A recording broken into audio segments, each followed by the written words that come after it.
கர்த்தருடைய நாமத்துக்கு மகிமையுண்டாவதாக. இன்றைய வார்த்தை எண்ணாகமம் 23:19. பொய் சொல்ல தேவன் ஒரு மனிதன் அல்ல, மனம் மாற அவர் ஒரு மனுபுத்திரனும் அல்ல.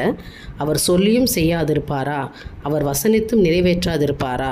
விசுவாசிக்கிறவங்க ஆமேன்னு சொல்லுங்கள். எனக்கு அருமையானவர்களை, எல்லாவற்றையும் செய்யக்கூடிய வல்லமுள்ள தேவன் இன்றைக்கு உங்களை பார்த்து சொல்கிறாரு, நான் உனக்கு எல்லாவற்றையும் செய்து முடிப்பேன். நான் ஒரு மனுஷன் அல்ல, அவர் நம்மளை உருவாக்கினவர், அவர் நம்ம சர்வத்தையும் ஆளுகிற தேவன், நம்மளை எல்லாரையும் ஒரு நாள் வழிநடத்தி கொண்டு வருகிறவர். சொல்கிறாரு, நான் சொல்லியும் செய்யாதிருப்பேனா?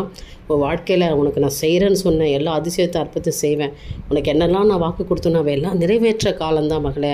நான் மனுஷன் அல்ல சொல்லி செய்யாதிருக்கேன். நான் யார்?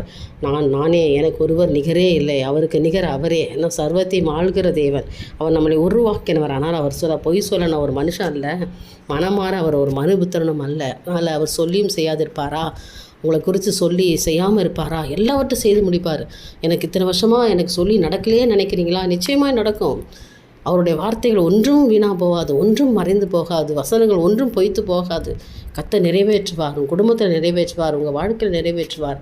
இன்றைக்கு அவர் செய்து முடிக்க போகிறார். விசுவாசமாய் இந்த நாளை துவங்குங்க. நாள் முழுதும் கர்த்தருடைய மகிமை உங்கள் மேல் காணப்படும். தேவனுக்கே மகிமை உண்டாகட்டும். ஆமென்.